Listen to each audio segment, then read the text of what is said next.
හොඳ පුරුද්දක් පටන් අරගෙන ඒක දිගටම කරගෙන යන එක කොච්චර අමාරුද? ඉතින් අද අපි කතා කරන්න යන්නේ ඒකට උදව් වෙන හරිම සරල හැබැයි පුදුම විදිහට බලවත් ක්‍රමයක් ගැන. මේ මුළු කතාවම පටන් ගන්නෙ මෙන්න මේ පේපර් ක්ලිප් 120න්. ඔව්. සාමාන්‍ය පේපර් ක්ලිප්. පුදුමයි නේද? අපි බලමු මේ වගේ සරල දෙයක් කොහොමද අසාමාන්‍ය ප්‍රතිඵලයක් ගෙනාවේ කියලා. කතාව යන්නේ 1993ට. කැනඩාවේ ඇබට්ස්ෆෝඩ් කියන පොඩි නගරයකට ට්‍රෙන්ට් ඩායර් ස්මිත් කියලා අවුරුදු 23ක කොල්ලෙක් බැංකුවක කොටස් තැරෙව්කරුවෙක් විදියට වැඩ පටන් ගන්නවා. එයා අලුත් කෙනෙක්. ඉතින් කවුරුත් එයාගෙන් ලොකු දෙයක් බලාපොරොත්තු වෙන්නේ නැහැ. හැබැයි හැමෝම පුදුම කරමින් මාස 18ක් යද්දී ට්‍රෙන්ඩ් එයාගේ කම්පැනියට ඩොලර් මිලියන 5ක් ඩොලර් මිලියන 5ක ආදායමක් හොයාලා දෙනවා. කොහොමද එහෙම දෙයක් වුනේ? මම පුදුම හිතන ප්‍රතිඵලයේ පිටිපස්සේ තිබුණේ හිතා ගන්නවත් බැරි තරම් සරල ක්‍රමයක්. හරි. එහෙනම් මොකද මේ ක්‍රමය? ට්‍රෙන්ට් හැමදාම උදේට එයාගේ ඩෙස්ක් එක උඩ වීදුරු ජාඩි දෙකක් තියාගන්නවා. එකක පේපර් ක්ලිප් 120ක් දාලා තියෙනවා. අනිත් එක හිස්. එයා සේල්ස් කෝල් එකක් ගන්න හැම පාරම පිරිච්ච ජාඩියෙන් පේපර් ක්ලිප් එකක් අරන් හිස් ජාඩියට දානවා.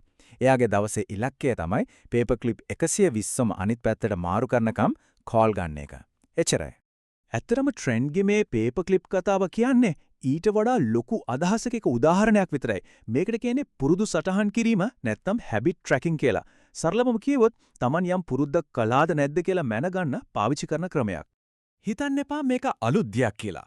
නෑ, බෙන්ජමින් ෆ්‍රැන්ක්ලින් පවා එයා දියුණු කරගන්න උත්සාහ කරපු ගුණාංග 13ක් ට්‍රැක් කරන්න පොඩි පොතක් හැමතිස්සෙම ළඟ තියාගෙන ඉඳලා කියනවා. තවත් සුපිරි උදාහරණයක් තමයි විකටනලු ජෙරි සයින්ෆෙල්ඩ්. එයා හැමදාම විහිළුවක් ලියනවා. එයාගේ ඉලක්කය සුපිරිම විහිළුවක් ලියන එක නෙවෙයි. නෑ, ඉලක්කය තමයි ධාමය නොකඩීම. හැමදාම ලියන එක දිගටම කරගෙන යන එක. හරි. එතකොට ඇයි මේ පුරුදු සටහන් කරන එක මෙච්චරම ප්‍රබල? මේ සරල ක්‍රියාව පිටිපස්සේ තියෙන මනෝවිද්‍යාත්මක හේතු මොනවාද? අපි ඒ ගැන ටිකක් ගැඹුරට යමු. මේක මෙච්චර සාර්ථක වෙන්න ප්‍රධාන හේතු තුනක් තියෙනවා. එකක්, ඒක පුරුද්ද පැහැදිලි කරනවා. දෙක, ඒක පුරුද්ද ආකර්ෂණීය කරනවා. 3. ඒක පුරුද්ද තෘප්තිමත් කරනවා. දැන් අපි මේ එකින් එක බලමු. පළවෙනි කාරණය. ඒක පුරුද්ද පැහැදිලි කරනවා. දිනපතා මොනවා හරි දෙයක් සතහන් කරද්දී Tamanට Tamanවම රවට්ටන්න බෑ. කැලෙන්ඩරේ තියෙන කතිරපේලිය දැක්කම ඒක දිගටම කරගෙන යන්න මතක් වෙනවා. හිතන්න, අධ්‍යයනයකින් හොයාගෙන තියෙනවා දවස ගානේ Taman කන දේවල් ලියන අය එහෙම නොකරන අයට වඩා දෙගුණයක් බර අඩු කරගන්නවලු. ඒ කියන්නේ සටහන් කරන එකෙන්ම වෙනසක් කරන්න පෙළඹවීමක් වෙනවා. දෙවෙනි එක තමයි ඒක පුරුද්ද ආකර්ෂණීය කරනවා. ඇත්තටම අපිට ලැබෙන හොඳම මොටිවේෂන් එක තමයි තමන්ගේම ප්‍රගතිය දකින්න එක. තමන් ඉස්සරහට යනවා කියලා S2ට පේන්න තියනකොට ඒක දිගටම කරගෙන යන්න ලොකු ආසාවක් ඇති වෙනවා. තුන්වෙනි කාරණය, ඒක පුරුද්ද තෘප්තිමත් කරනවා. කැලෙන්ඩරේ කතිරයක් ගහන එක, එහෙම නැත්නම් වර්ක්අවුට් එකක් ඉවර වෙලා ඒක ටික් කරන එක වගේ දේවල් වලින් පොඩි සතුටක්, පොඩි ජයග්‍රහණයක් වගේ හැඟීමක් එනවා.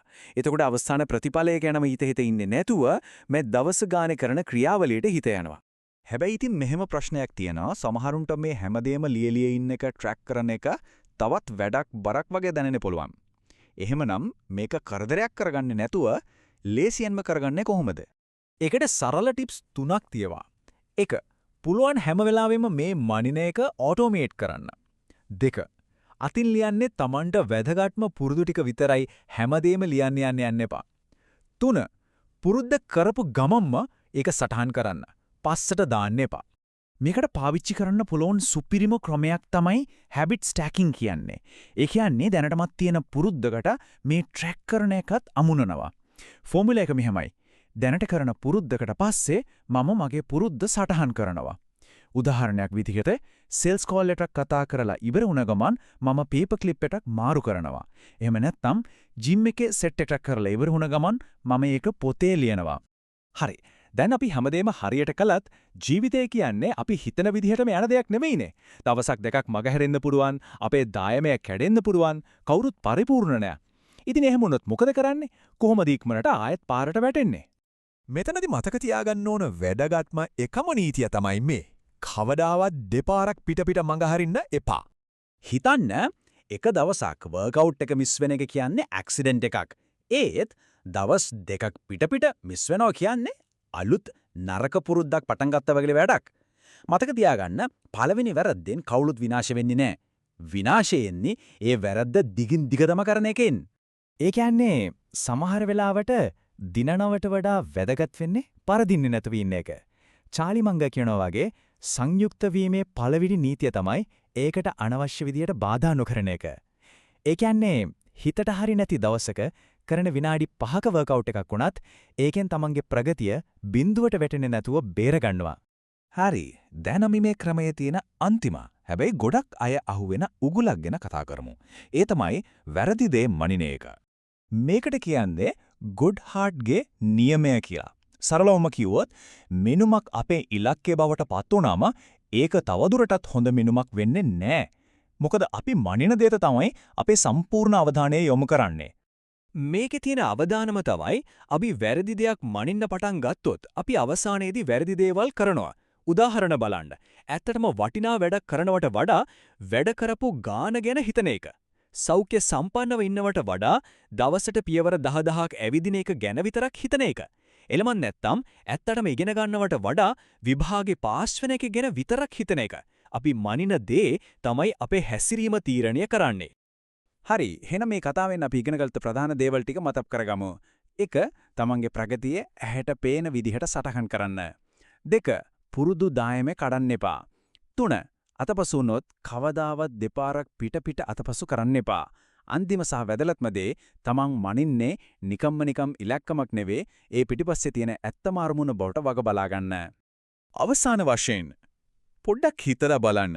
තමන්ගේ ජීවිතේ මේ විදිහට සටහන් කරලා දිගටම පවත්වාගෙන යන්න වටිනාම එකම එක පුරුද්ද මොකක් වෙන්න පුරවන්න.